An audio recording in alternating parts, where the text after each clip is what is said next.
اگلا سوال یہ سیدنا عمر فاروق رضی اللہ تعالیٰ عنہ کا اپنے مرض الموت میں ایک نوجوان کو اپنا تہبند ٹخنوں سے اوپر اٹھانے کا کہنا، ہم مسلمانوں کے لیے لمحہ فکریہ نہیں ہے جو کہ اس سنت کو ہلکا جان کر چھوڑ دیتے ہیں اور اس بے وفا معاشرے سے شرم محسوس کرتے ہیں؟ پلیز مسلمانوں کو اس حوالے سے ایجوکیٹ کریں، جزاک اللہ۔ میرے بھائی یہ واقعی رقت انگیز وہ واقعہ ہے جو آپ صحیح بخاری میں سیدنا عمر کے بارے میں آتا ہے۔ صحیح بخاری میں حدیث موجود ہے، سیدنا عمر کو آپ کو پتہ ہے 3700 نمبر حدیث ہے جو پوری ان کی وفات کا رقت انگیز واقعہ ہے، 7-8 صفوں پہ پھیلی ہوئی حدیث ہے۔ ان کو جب زخم لگا پھر یہ حالت ہوگی کہ وہ کھاتے تھے تو معدے سے نکل جاتا تھا، آنتیں کٹ گئی ہوئی تھی، پھر ظاہر ہے کہ نظر آ گیا کہ اب یہ بچیں گے نہیں۔ اس دوران انہوں نے عائشہ کو ریکویسٹ بھجوائی کہ مجھے نبی علیہ السلام کے ساتھ دفن ہونے کی اجازت دیں، وہ مل گئی۔ اسی دوران اب چونکہ لوگ آپ کی بڑی عزت کرتے تھے، رومن اور پرشین امپائر آپ کے دور میں گری ہوئی تھی، مسلمان پوری دنیا میں سپر پاور بن چکے تھے، تو لوگ آپ کے مرض الموت میں آپ کے پاس آتے تھے اور آپ کے لیے دعائیں کرتے تھے، آپ کو خراج تحسین پیش کرتے تھے۔ ابھی آپ فوت نہیں ہوئے تھے لیکن نظر آ رہا تھا کہ اب چند دن کے مہمان ہیں۔ تو صحیح بخاری میں آتا ہے کہ ایک نوجوان آیا، اس نے کہا اے امیر المومنین، اللہ تعالیٰ آپ پر رحم کرے، آپ نے پوری دنیا میں اسلام کا ڈنکا بجایا اور اللہ تعالیٰ نے آپ کی وجہ سے اسلام کو اتنی عزت دی، اللہ کے ہاں آپ کے لیے بہت اجر ہے، اور بڑے دعائیہ کلمات جو کہہ سکتا تھا۔ تو سیدنا عمر نے کہا کہ ان ساری چیزوں کے بدلے اگر اللہ تعالیٰ مجھے برابر چھوڑ بھی دے تو میں تب بھی اللہ کے اوپر راضی ہوں۔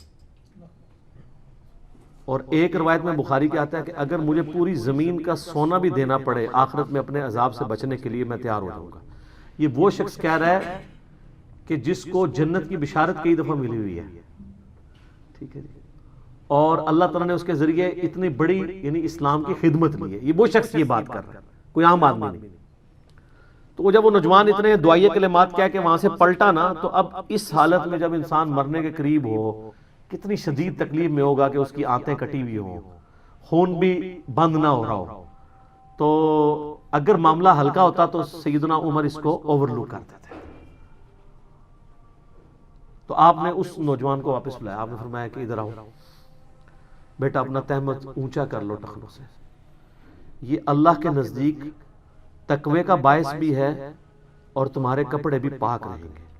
اس نے آگے سے نہیں کہا کہ حضور میں نے کوئی تکبر کے طور پہ لٹکایا ہوا ہے، یہ تو اس نے بات ہی نہیں کی۔ اور اس کو بھی پتا تھا یہ اتنا کریٹیکل ایشو ہے کہ سیدنا عمر اگر اس مرض الموت میں اتنی تکلیف کے اندر اس چیز کو ہائی لائٹ کر رہے ہیں پبلکلی تو یہ کوئی چھوٹا مسئلہ نہیں ہے۔ لیکن ہمارے معاشرے میں اس کو فرقوں کی نشانی سمجھ کے معاشرے سے شرم محسوس کرتے ہوئے لوگوں نے اس کو ہلکا جان کے چھوڑ دیا،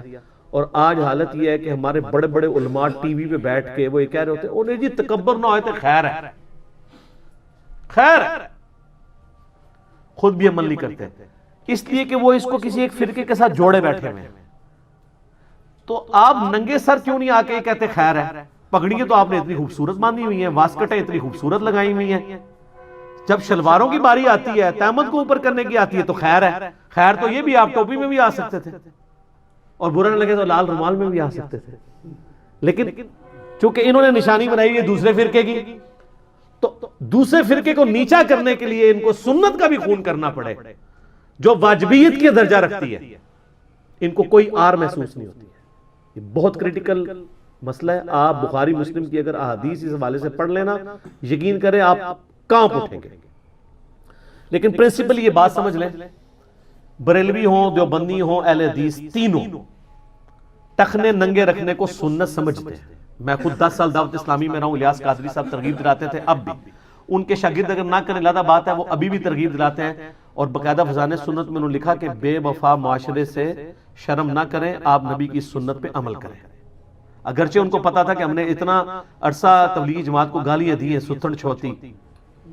ستھن چھوٹی گردن موٹی، یہ ہم نے شعر سنائے ہوئے ہیں۔ تو آج ہماری ستھن جب چھوٹی ہوگی، یعنی ہماری شلوار جب چھوٹی ہوگی تو لوگ ہمیں وہابی کہیں گے، لیکن انہوں نے کہا نہیں، آپ سنت پہ عمل کریں۔ تبلیغی جماعت والے ویسے ہی ٹخنوں سے اوپر رکھتے ہیں، اور اہل حدیث تو اتنی اوپر رکھتے ہیں کہ تھوڑی نیچے کروانی پڑتی ہے۔ لہٰذا تینوں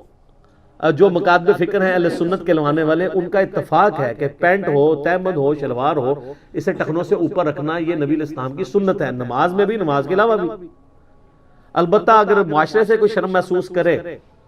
تو علیحدہ بات ہے۔ ہم نے تو یعنی یورپ امریکہ میں لوگ دیکھے انہوں نے جینز پینٹیں پہنی ہوئی ہیں تو انہوں نے بھی اپنی پینٹیں اوپر رکھی ہوئی ہیں،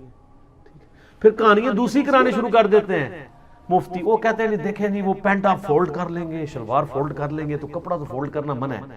تو اس لیے نیچے ہی رہنے دیں۔ وہ اس کی بجائے ان کو یہ کہیں کہ شلواریں چھوٹی کرائیں، پینٹیں چھوٹی کروائیں، یہ کیوں کہتے ہیں نیچے ہی رہنے دیں؟ وہ تو سنن ابی داؤد میں حدیث ہے، اور یہ حدیث صرف سنن ابی داؤد کے اندر موجود نہیں ہے، یہ حدیث آپ کو مسند احمد میں ملے گی، صحیح ابن حبان میں ملے گی، المستدرک الحاکم میں ملے گی، امام حاکم نے صحیح کہا، امام ذہبی نے صحیح کہا، مجموع الزوائد میں امام حیثمی نے اس حدیث کو صحیح کہا، شیخ زبیلی زئی صاحب نے اسے صحیح کہا، صرف ایک شیخ البانی ہیں ان کو ذرا یعنی ایک کمزوری لگی، انہوں نے کہا ابو جعفر مدنی جو ہے اس کی توثیق نہیں ملی، حالانکہ جمہور محدثین کے نزدیک وہ ثقہ راوی ہے۔ آج تک امت میں اس حدیث کو البانی کے علاوہ کسی نے اس طرح کریٹیکلی دیکھ کے ڈینائی نہیں کیا تھا، اور وہ حدیث کیا ہے ابو داؤد میں کہ نبی صلی اللہ علیہ وآلہ وسلم نے ایک شخص کو دیکھا کہ وہ وضو کر کے آیا نماز کے لیے، تو اس کی تہمت میں ٹخنوں سے نیچے لٹک رہی تھی، آپ صلی اللہ علیہ وآلہ وسلم نے اسے کہا دوبارہ وضو کر کے، دوبارہ ہوا، 2-3 بار ایسے ہوا، پھر ایک شخص نے پوچھا یا رسول اللہ کیا مسئلہ ہے؟ آپ نے فرمایا کہ مسئلہ یہ ہے کہ جس شخص کا کپڑا ٹخنوں سے نیچے ہو اللہ تعالیٰ اس کی نماز قبول نہیں کرتا۔ محدثین کا اس پہ فہم یہ ہے کہ جو آپ نے وضو کروایا نا اس کو ڈانٹ ڈپٹ کے لیے کہا، وضو تو نہیں ٹوٹے گا کیونکہ وضو توڑنے والی چیزوں میں یہ نہیں آتا، البتہ نماز اس کی نہیں ہوگی جس کا ٹخنوں سے نیچے کپڑا ہوگا، اس پہ سارے متفق۔ اور جو ان حدیثوں کو سے بھاگنا بھی چاہتے ہیں وہ بھی یہ مانتے ہیں کہ نبی علیہ السلام نے ٹخنوں سے نیچے کبھی بھی تامند نہیں کی ہے۔ یہ وہ لوگ جو ٹخنوں سے نیچے کرنے کے اوپر ایمفسائز کر رہے ہوتے ہیں، اپنی حالت یہ ہے کہ وہ کسی اہل حدیث کو ننگے سر نماز پڑھتے ہوئے دیکھ لیں تو وہ شور مچا دیتے ہیں، اور جی نبی اسلام نے کدے ننگے سر نہیں پڑھی، تو نبی علیہ السلام نے ٹخنوں سے نیچے تہمت کر کے کبھی نماز پڑھی ہے؟ ادھر تو آپ لوگوں کو یہ کہانیاں کروا رہے ہوتے ہیں کہ نہیں جی وہ جی نہ بھی کرو تو خیر ہے، یہی کہہ رہے ہوتے ہیں نا۔ آپ دیکھیں ان کی سنت کے کرائٹیریا کتنے ڈیفرنٹ ہیں، فرقوں نے سنتیں ملی ہوئی ہیں، تو پھر ہم آپ کو ترمذی کی وہ روایت سنائیں گے کہ 6 لوگوں پہ اللہ کی لعنت ہے، ان میں سے ایک وہ بھی ہے جو سنت کو حقیر سمجھ کے چھوڑتا ہے، تو یہ حقیر سمجھ کے چھوڑ رہے ہوتے ہیں، لیکن یہ آپ کو یہ حدیثیں سنائیں گے ننگے سر والوں کو نیچا کرنے کے لیے، اپنی شلوار بھی نیچے ہوگی۔ بتائیں نبی علیہ السلام نے ایک نماز بھی تامت ٹخنوں سے نیچے کر کے پڑھی ہے؟ نہیں۔ تو کہیں گے نہیں سنت ہی ہے نا، تو سر ڈھانپنا بھی تو سنت ہی ہے نا؟ نہیں، وہ سنت ہے بریلویوں کی، یہ سنت ہے اہل حدیث و دیوبند کی، سنتے اپنی اپنی ملی ہیں، اور ہم نے دونوں کی ملی ہوئی ہیں۔ کیوں؟ کیونکہ نام ہے وہابی، نام ہے بابی، میں ہوں مسلم علمی کتابی، نہ ہم سو کالڈ وہابی ہیں، کوئی علمی بات کرے اسے وہابی کی گالی دیتے ہیں اپنے زوم میں، اور نہ ہم بابوں کا دفاع کرنے والے بابی ہیں، ہم علمی کتابی مسلم ہیں، جو کتابی بات ہوگی بکش بات ہوگی اس کو مانیں گے۔ تو انہوں نے ٹوٹکے بنائے ہوئے ہیں اور پھر اس قسم کی باتیں کرتے ہیں۔ آپ شلواریں ان کی چھوٹی کروائیں بجائے کہ فولڈ نہیں کرنے۔ نماز میرے بھائی نہیں ہوگی، اگر کسی کی پینٹ چھوٹی نہیں ہے نماز کے لیے کم از کم اوپر کریں، عام حالت میں بھی کریں۔ اور اس میں یہ بھی مسئلہ یاد رکھیں، اگر کسی شخص نے عام حالت میں بھی پینٹ نیچے سے فولڈ کی ہوئی ہے اور نماز کی حالت میں بھی اسی حالت میں رہتی ہے تو یہ کپڑا فولڈ کرنے میں نہیں آئے گا۔ وہ سپیشلی صحیح بخاری میں آتا ہے کہ نماز کے لیے کوئی شخص سپیشلی کوئی جوڑا بنا لے اور اپنی اصلی حالت سے بالوں کو ہٹا دے یا کپڑوں کو، وہ منع ہے۔ جیسے لوگ نماز میں جانے کے لیے ایسے کر کے اوپر کر لیتے ہیں، تو یہ فولڈ نہ کریں، عام حالت میں بھی وہ رکھیں۔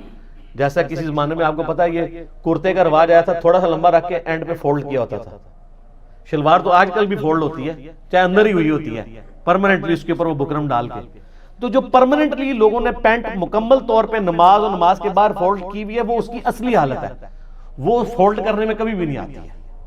اس کا سارا لے کے نہ دی، اور پھر وہ ایک مفتی صاحب ہیں جی کیو ٹی وی پہ بیٹھے ہوئے لوگوں کو کہانیاں کروا رہے ہیں۔ انشاءاللہ ان کی تصویر آ جائے گی، تھمبنیل پہ نام لینے کی ضرورت نہیں ہے۔ تو وہ کہہ رہے ہوتے ہیں دیکھیں جی ٹخنے ننگے کرنے پہ زور ہے، اگر ٹخنے ہی نبی علیہ السلام نے ننگے کروانے ہوتے تو جراب اور موزے کیوں پہنے جاتے ہیں؟ کتنی بڑی کہانی۔ اور ٹخنوں سے نیچے لٹکانا نہیں ہے، ننگے کی تو بات ہی کوئی نہیں کر رہا، لٹکائی وہ چیز جاتی ہے جو اوپر باندھی ہوئی ہو۔ جراب یہ کیا گھٹنے پہ باندھ کے لٹکاتے ہیں ایسے کر کے؟ لیکن نفرت سنت سے دلانے کے لیے لیم ایکسکیوز ڈیوائس کریں گے، جان بوجھ کے نفرت انجیکٹ کرنے کے لیے، مقصد اپنا اچیو کرنا نا۔ اور ابو داؤد میں حدیث ہے، عبداللہ بن عمر کہتے ہیں رضی اللہ تعالی عنہما کہ نبی علیہ السلام نے ہمیں تہمت بھی ٹخنوں سے نیچے لٹکانے سے اور قمیض بھی لٹکانے سے منع کیا تھا، یعنی اوپر جو چیز پہنی جاتی ہے نا وہ ٹخنوں سے نیچے نہیں ہونی چاہیے۔ لہٰذا یہ جو یہاں تو اہل حدیث تو آلموسٹ گھٹنوں تک ہی لے جاتے ہیں، تھوڑا سا نیچے رکھتے ہیں، لیکن اہل حدیث کے جو بڑے بزرگ ہیں امام کعبہ، آپ تو سعودیہ میں رہے بھی ہیں موسم بھائی، ان کی تو زمین میں ان کے زمین کے ساتھ لگ رہی ہوتی ہیں، ان کی جو بڑی بڑی جو توپیں ہیں انہوں گونے پہنی ہوئی ہوتی ہیں۔ یہاں پہ بھی امام کعبہ آئے تھے نا غامدی، وہ والے غامدی نہیں، تواڈے والے غامدی صاحب، میرے والے غامدی صاحب نہیں، سعد غامدی نہیں تھا، اور تھا سعد غامدی تو قاری ہے، سعد الغامدی غامدی صاحب آئے تھے جیو پہ، انہوں نے پورا انٹرویو دیا تھا سلیم صافی کو، وہ انٹرویو یوٹیوب پہ رکھا ہوا ہے، آپ دیکھیں ان کے وہ جو چوغا ہے نا پورا، وہ زمین پہ ان کے بوٹ بھی پورے کور ہیں، کوئی کہے گا وہ بیٹھنے کی وجہ سے کور ہوئے، ان کو کھڑے ہوئے بھی دیکھ لیں ادھر ہی ہیں، اور بیٹھنے سے معذرت کے ساتھ بیٹھنے سے چیزیں عموماً اوپر ہوتی ہیں، بندہ اوپر کر کے بیٹھتا ہے۔ ڈاکٹر ذاکر نائک کی آپ دیکھیں بیٹھے ہوئے پینٹ ان کی آدھی پنڈلی تک ہوتی ہے، تو ڈاکٹر ذاکر نائک تو کوئی شرم محسوس نہیں کرتے۔ دنیا کا کون سا ملک ہے جس کے ایئرپورٹ پہ وہ نہیں اترتے؟ یورپ میں، امریکہ میں، ہر جگہ جاتے ہیں، کبھی اس کو ننگے سر دیکھا ہے کسی نے؟ اس نے تو شرم محسوس نہیں کی ہے۔ وہ جی پینٹ نہیں کر سکتے تو پینٹ تو انہوں نے اوپر رکھی ہوئی ہے، بلکہ ان کا ایک لیکچر ہے بہت پہلے، if label shows your intent wear it، اگر لیبل آپ کے دین کو شو کر رہا ہے تو اس کو ضرور اڈاپٹ کریں۔ اس میں انہوں نے کہا 3 چیزیں ایک مسلمان مرد کی نشانی ہے، ٹوپی یا سر ڈھانپنا، پگڑی سے ہو، رومال سے ہو، داڑھی اور شلوار ٹخنوں سے اوپر ہونا یا پینٹ شرٹ ٹخنوں سے اوپر ہونا، یہ 3 مسلم مرد کی نشانی ہے، جیسے مسلمان عورت کی نشانی حجاب ہے۔